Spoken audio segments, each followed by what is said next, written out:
پن تھا اور صاف پتہ چلتا تھا کہ کوئی ہنگامی صورتحال پیدا ہو گئی ہے۔ تخت شاہی کے سامنے رومی فوج کے بڑے بڑے جنرل بیٹھے تھے۔ خبر ملی ہے کہ دشمن فراز تک پہنچ گئے ہیں۔ یہ معلوم نہیں ہو سکا کہ ان کا ارادہ کیا ہے۔ وہ کسی اچھے ارادے سے تو نہیں آئے۔ کیا آپ کو فارسیوں کے متعلق کوئی خبر نہیں ملی؟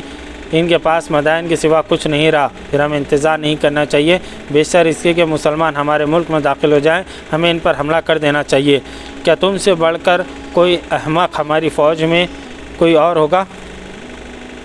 تم نے سنا نہیں کہ فارس کی فوج کو اور ان کے ساتھی ہزارہ عیسائیوں کو ان مسلمانوں نے نہ صرف یہ کہ ہر جگہ شکست دی ہے، بلکہ ان کے نامور جنرلوں کو اور ہزارہ سپاہیوں کو مار ڈالا ہے۔ آپ نے ٹھیک کہا، یہ دیکھنا ضروری ہے کہ مدینے والوں کے لڑنے کا طریقہ کیا ہے۔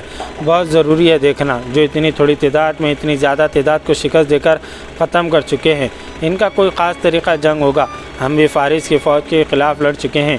یہ صحیح ہے کہ ہم نے فارسیوں کو شکست دی تھی، لیکن ہماری فوج کی نفری ان سے زیادہ تھی۔ اب میرا فیصلہ سن لو، ہم فارسیوں کو ساتھ ملا کر مسلمانوں کے خلاف لڑیں گے۔ فارسیوں کو ساتھ ملا کر؟ کیا ہمیں یہ بھول جانا چاہیے کہ فارسیوں کے ساتھ ہماری دشمنی ہے؟ ہماری آپس میں جنگیں ہو چکی ہیں۔ ہاں، ہمیں بھول جانا چاہیے۔ مسلمان ان کے اور ہمارے مشترکہ دشمن ہیں۔ ایسے دشمن کو شکست دینے کے لیے اپنے دشمن کو دوست بنا لینا دانشمندی ہے۔ ہم فارسیوں کی طرح شکست نہیں کھانا چاہتے۔